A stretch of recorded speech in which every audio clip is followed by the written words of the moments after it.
Kovo mėnesio prognozė jaučio ženklo atstovams. Praeityje liko praeitis, jūs į ją nebegrįžtate, nusisukot, nuėjot. Yra pasaulio korta, kuri sako, kad gaunate kovo mėnesį rezultatą, labai puikų, už kažką tai visata jums padėkos.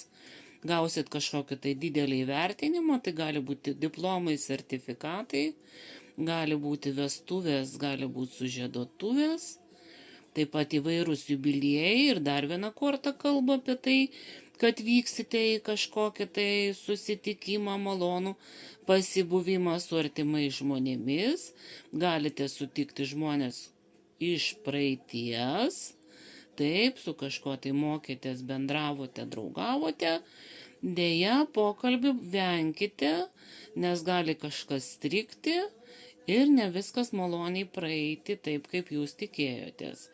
Dar vieną kortą turim, kuri rodo, į dar kažkokią tai kelionę, ar tai šita, ar tai dar kita.